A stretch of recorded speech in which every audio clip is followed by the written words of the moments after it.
Hello, traders. The theme for today's video is Fed Rally, FOMC Rally. Oh, goody. Does that mean we're going to race back to the all-time high? No, probably not. In fact, this is just a bounce. And I'll be explaining that longer-term swing traders should be flat. They should not have any positions on right now. We're going to be waiting for that bounce. I'll tell you the signs that we're going to be watching for. The next really good swing trade is going to set up on the short side. For those of you who are professional traders, full-time traders, there is going to be a tradable bounce that sets up for about a week or so. So we're going to get into that in just a minute. But first, we're going to take a look at my previous picks. Please give this video a thumbs up if you've been making money on these picks. I've been nailing them all year long. So that'll help me reach a lot of other traders. CLF was the pick that I gave you a week ago. Actually, it was a pick that I gave you Wednesday. And you can see this is where the video was recorded, right about here after the open. Stock was at about $9.40, and you can see how it finished about 10% higher in roughly 2 days. Really, really nice pick. Mind you, this pick was happening when the market was down. And so on Wednesday, I was already signaling that the market was set up for a bounce. I came out Friday and I gave you another bullish pick Friday morning. And that pick came in somewhere right around here because I recorded right on the open. Another reason to subscribe to my YouTube channel and to turn on your notifications is that I'm going to try and get a few of these shorter videos out. This was a really nice trade. I'd mentioned to you in that video, we were watching the market actually open up, and I was giving you a play-by-play analysis of what the market was doing in the first 30 minutes, what we were looking for, and the pattern that I had mentioned was we were looking for a pullback. Gap up, pullback, find support, find support, find support. We wanted the open of the day to hold. We wanted that gap to be preserved. So we tested a couple of times. That was the entry point for long positions. And you can see how nice and strong the market was during the course of the day. However, this was not a go, gotta have it bull market rally that was relentless. When we see snapback rallies off of a deep low and buyers are really aggressive and they're really interested, you are going to see stacked green candles and you'll never have these little dips or reprieves. You'll just keep marching higher and higher and higher. We didn't see that. So the price movement was rather tenuous, and that is consistent with sellers still being interested. Sellers are still reducing risk. So that already tells us that based on the numbers that we got last week, which were quite good, that the market could struggle to advance. And that's good. That's what we want to see. That tells us that that selling pressure is still there, but that the market has an opportunity to bounce for maybe a week or so from a deeply oversold condition.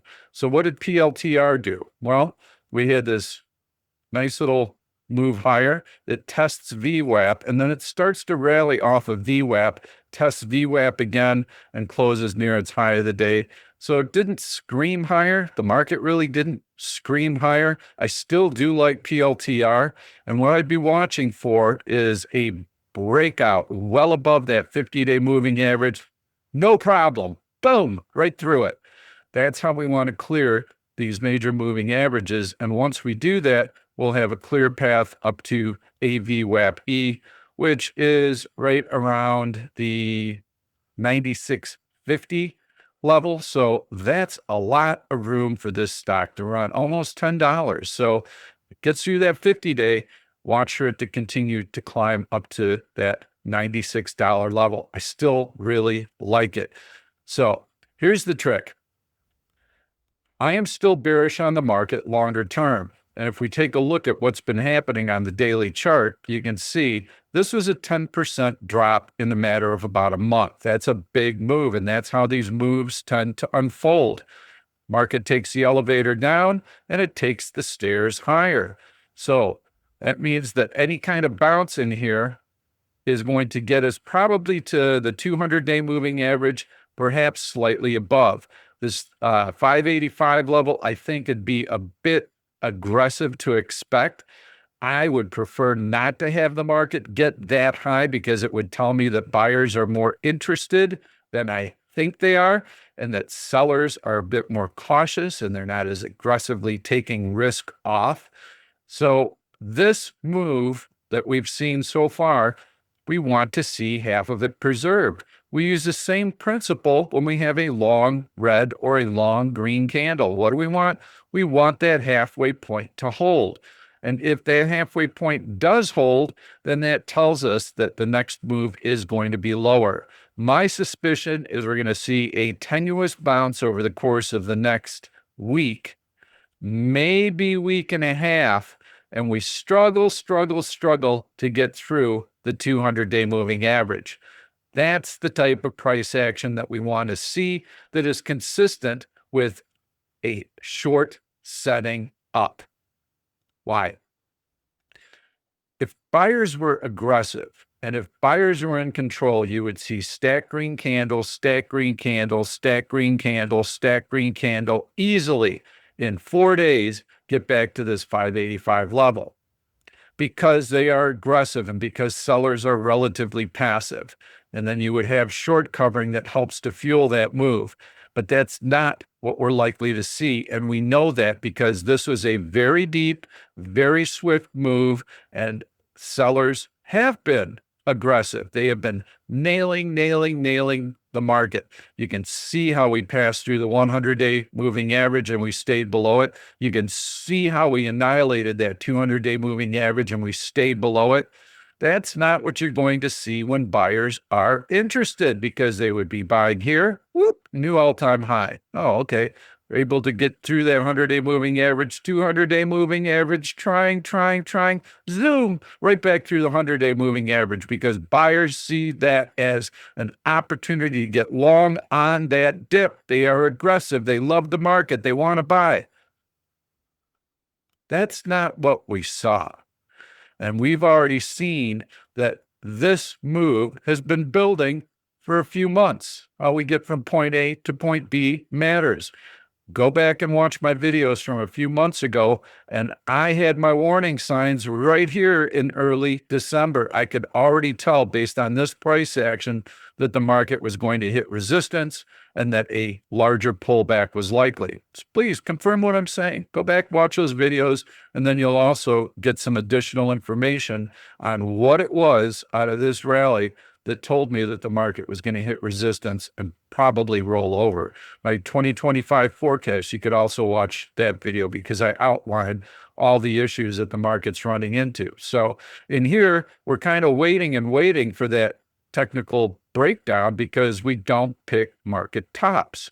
Once we got the breakdown, we had all of our shorts lined up. If you've taken any of the shorts that I've highlighted in the last 3-4 weeks, you've done really well. Those perform for us. Make sure that you're out of them. What we know about the market is that it does not go straight up and it does not go straight down. And we also know that these sell-offs, when they take the elevator down, they tend to be overextended and we get these large, violent snapback rallies.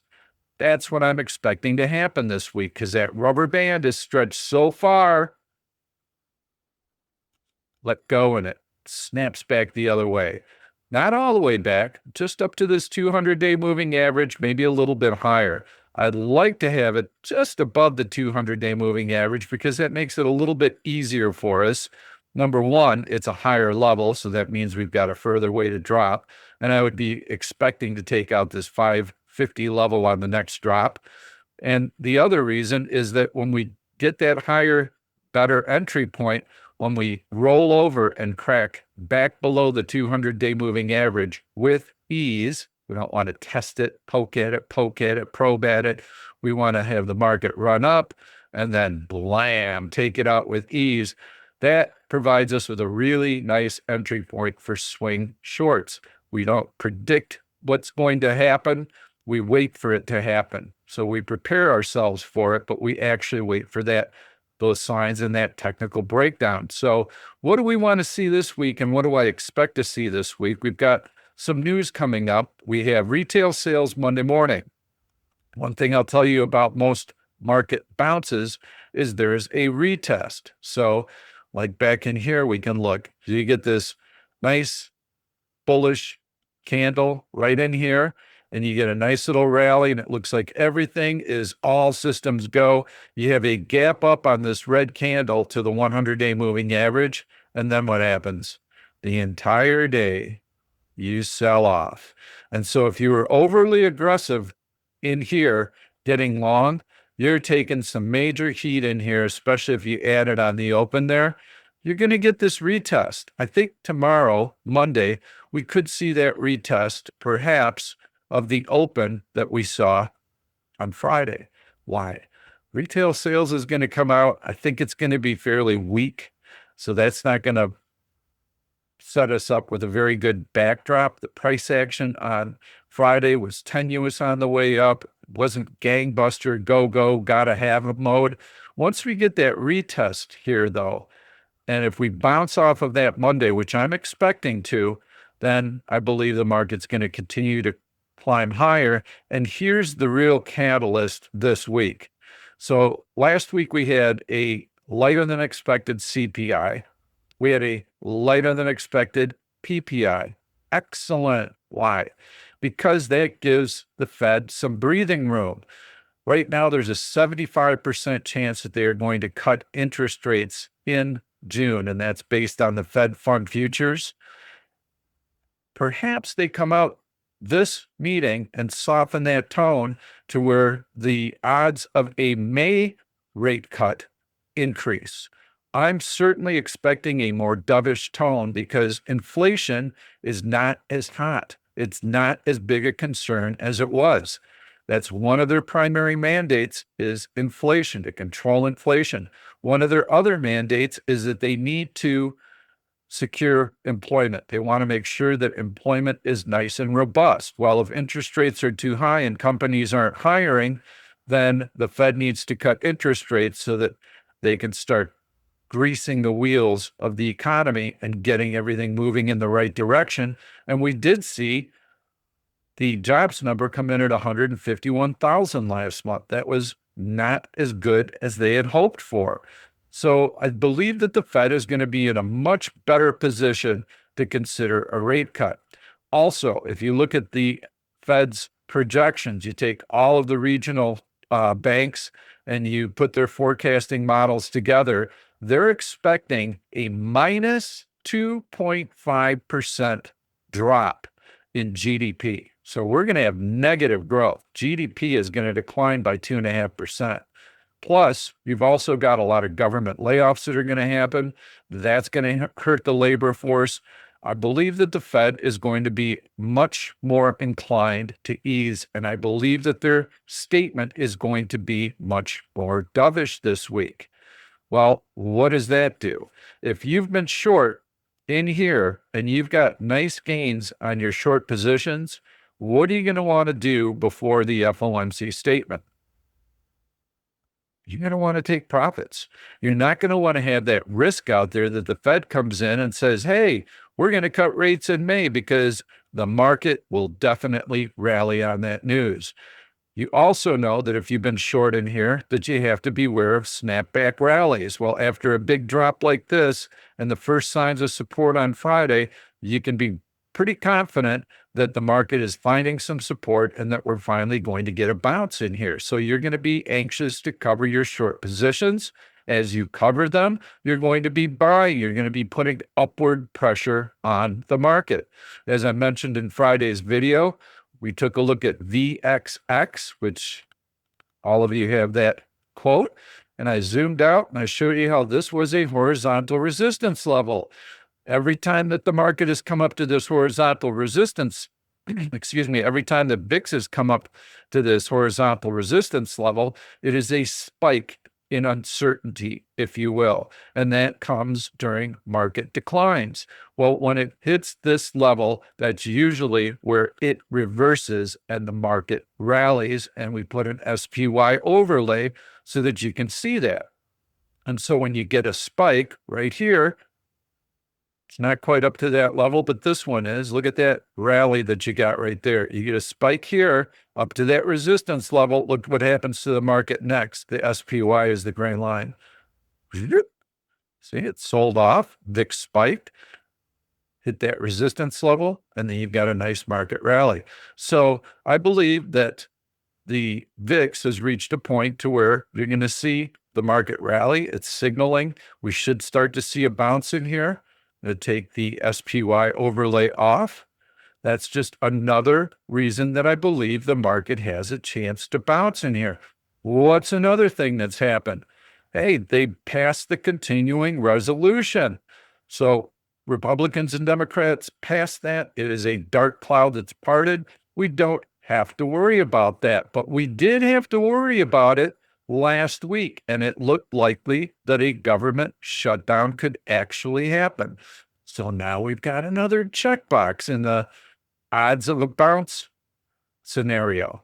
What else do we have working? Well, after a big drop like this, and after the rubber band gets stretched out super far, we have another event this week. It is triple witching. This is futures expiration. Options on futures, options on equities. Triple witching is big. This is a quarterly rebalance for a lot of companies as well. This is one we can usually expect some volatility. Well, where is risk? Okay. Where would the greatest risk be? Well, would the greatest risk be stretching that rubber band even further after it's already been so extended? No, those moves lower are going to be very hard fought. Where you're going to see a bigger release and where there's bigger risk is for shorts who are coming into the FOMC statement. And after that, there could be a dovish statement. The risk would be that shorts get a massive bounce in here and that they're forced to cover their positions. And that 200-day moving average would come into play. Those are all the reasons that I believe we're going to see a Fed bounce this week. Okay. There's just too much risk. And for anybody who's a bearish speculator, you don't want to be short ahead of the FOMC statement, especially when they have lots of reasons to be dovish and when they have been hawkish. Plus, you have central banks around the world have already been easing. Our Fed has been one of the few central banks that has not eased. So this could be a really good opportunity to see them move that timeline up, or at least to secure that June rate cut and for it to go from a 75% probability to 100% probability. That's when you get this nice little bounce that only lasts a week, maybe 10 days. We want it to struggle. We want it to fight hard, mixed overlapping candles. Every little rally is checked, retrace, pull back. Okay, support's still there. Buyers are there. Okay, we inch our way higher. The next day, check that bid. Yeah, buyers are still there. Okay, just that gradual, stubborn, struggling climb to get back to the 200-day moving average. The more difficult it is, the better, because it tells us that when this little bounce finally runs out of steam, that we've got enough evidence that sellers are still aggressive, they're still in risk-off mode, and then we're going to get a nice opportunity to start entering some swing short positions. I'm thinking maybe around the 580 level. That's about as high as I would like to see the SPY get. And then any kind of rollover, I would start getting short, and I would add on a breach below the 200-day moving average. That's how I'm playing it short term, and that's how I'm viewing it long term. And I won't make that long-term commitment until I see the nature of this bounce.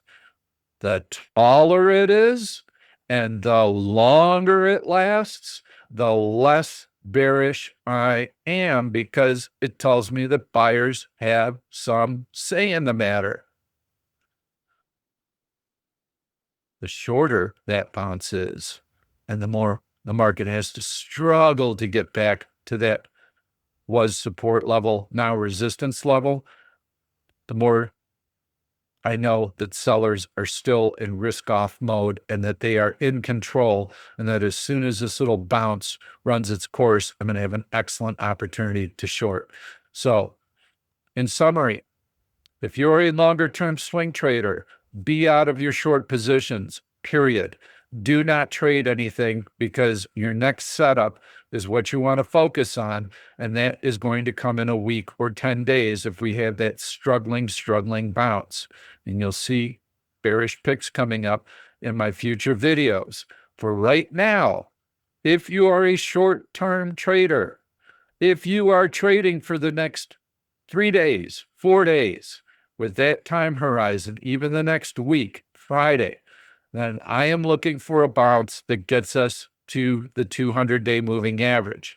If you are an options trader, then you need to know what the duration of the move is, what the magnitude of the move is, and those inputs are going to help you determine what the best options trading strategy is. So in this case, having weekly options that expire Friday and that are somewhere around that 200-day moving average would be a viable choice. They're not going to be very expensive. Do not load up on them. And the best scenario for us would be that the market does react a little bit negatively to the retail sales number that's going to be coming out Monday morning. So here you got this herky-jerky, maybe we rally, maybe we don't kind of move last week. You can see you get the rally and then they check the bid. Rally, they test the bid. Rally, they test the bid. This is a sign that sellers are still there. Buyers are in control marginally. Sellers are still nearby. Okay, so it's all consistent with the market heading lower, but still getting a tiny little bounce in here. And so on Monday, on a weak retail sales number, what I'd like to see is a little bit of a retest. Maybe we come down to the 560 level, maybe 561. We don't pull back very hard, maybe 15 S&P points, and then the market finds support. And that would be our entry point. That's the bid check that we have to go through. And then you'll have an opportunity to start taking some positions. As long as that support looks like it's in place, then we're going to have a couple of bullish picks ready. And let's take a look and see what we've got. I've got one stock queued up. I like MSTR. And here's why I like it. You can see that when the market sold off hard, look at that drop, okay? This is what you need to etch into your mind. Big, relentless drop. What did the stock do? Tests the 200-day moving average, bounce. Tests the 200-day moving average, bounce. Relative strength. Indicator above 0 means it's green. So again, look at the market tank, and the stock finds support beautifully at that 200-day moving average. It closed above a VWAP-E on Friday. Great. It's already showing that it's got support and it wants to move higher. It's got an easy shot to get to the 100-day moving average, which is $325. That's a $25 move. That is significant. Okay, it could even get through that. You've got the 100-day and the 50-day converging right around that same level. If it gets through that level, boy, it could really continue to go higher. And we've seen big moves in this as well. Bitcoin also seems to be finding support, and it's got a little gap that it's filling. So there's a gap down, and it's actually in this gap. So the chances of it filling that gap are also pretty high. So it's not nearly as strong as MSTR, so that is one that I really like. Now, let's go through and take a look. I ran a search, and let's see if I've got that queued up for you. And yeah, I don't really need to look at this one, although I did use a couple of variables. Stock greater than prior day's high. All right. So we got a nice big rally on Friday. You would expect stocks to be through the prior day's high, but you can see on Thursday, we had actually a pretty big market sell off. So there aren't going to be as many stocks in this list as you would think because many of them sold off hard on Thursday, closed on their low of the day Thursday, closed a great distance from their high on Thursday. And then Friday, they would have had to make up all that room and then some to close above the prior day's high. That's why there wouldn't be that many search results. And option liquidity above 1.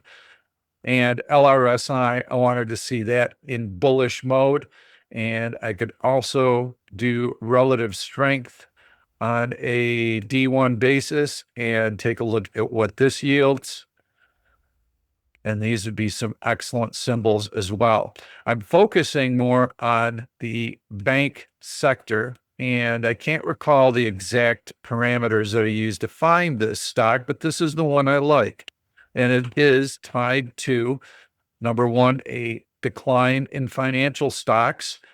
Number two, a Fed that is more dovish would be good for banking stocks.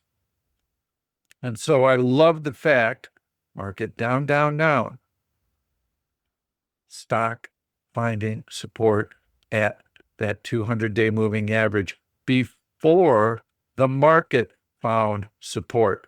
And here you can see stock closed above the open of that long red candle from Thursday. So I like this support here, and I believe this stock has a chance to get back up to possibly 185, which is the 100-day moving average. So how would I play this? Well, I took a look, and a position that I like going into this week's expiration, I'm going to put this up really quick, and we'll take a look and see where the options are currently trading. So again, 171.87, and we're going to be looking at weekly options for this week. And we're going to be looking at the 172.50s, buying those and selling the 177.50s. And we can see here, 5-point spread.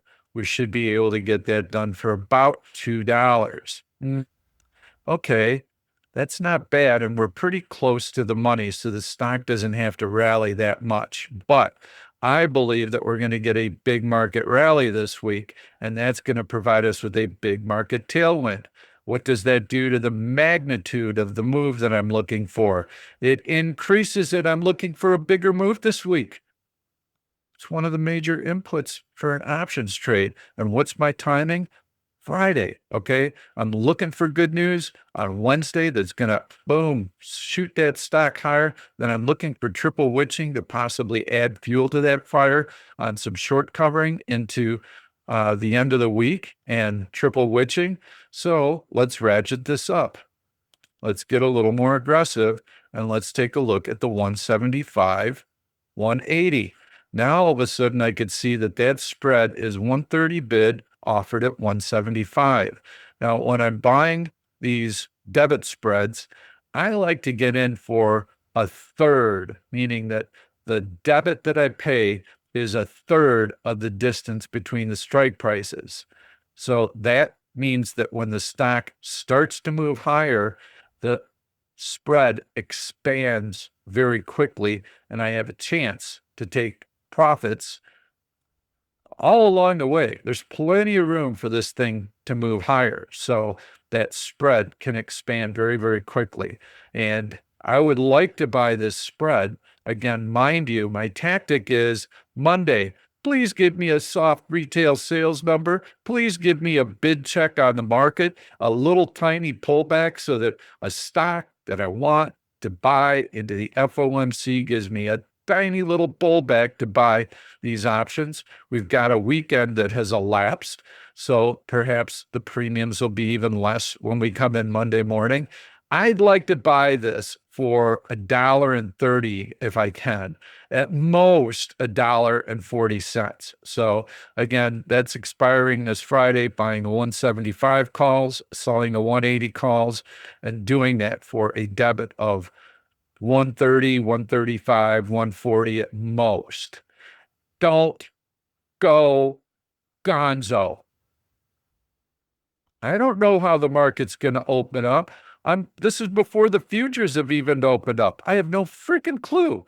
If Asia opens up strong and our market opens up strong because of the continuing resolution, then that's going to make it more difficult for us to do a trade like this because the stock is going to open higher. Now, I don't think the market's going to gap up a lot overnight because the vote for the continuing resolution, I thought was kind of a done deal. Once Chuck Schumer said he was going to vote to pass it, I thought everybody else would fall in line. So I don't see that as a big market surprise. And I'm not looking for a big overnight move higher in the S&P futures. So let's evaluate. Let's see what happens on Monday. Let's evaluate COF. If everything looks good, I think this is going to be a really nice spread to take. So COF, that is the one that I really like as an alternative. You can take a look at MSTR. I like that also. And on MSTR, with any kind of market pullback, you want to see the stock hold up really well. I believe it's going to because it has been holding up well when the market has sold off. So if you get a little bid check on Monday morning, anywhere around AVWAP-E, if you can buy it around that 285 level, oh, that's going to be glorious. It's going to provide you with a nice entry point and a good likelihood that that stock is going to test the 100-day moving average and possibly move higher. Again, please give this video a thumbs up. If you've been making money on these, help me reach many other traders. It's going to help my YouTube channel ratings. I am going to be doing a live event with Harry on Wednesday. It'll be a pre-FOMC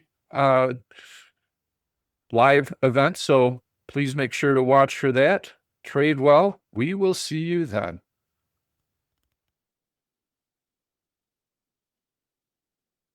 Thank you for watching this YouTube video. I'm Pete Stolzers, and I'm going to keep the trade ideas coming along with lots of education, so make sure to subscribe to the channel and please turn on your notifications so that you never miss another trade. If you like the content, please give it a thumbs up. I've loaded 2 other videos that I think you're really going to enjoy. Stay tuned. We'll see you soon.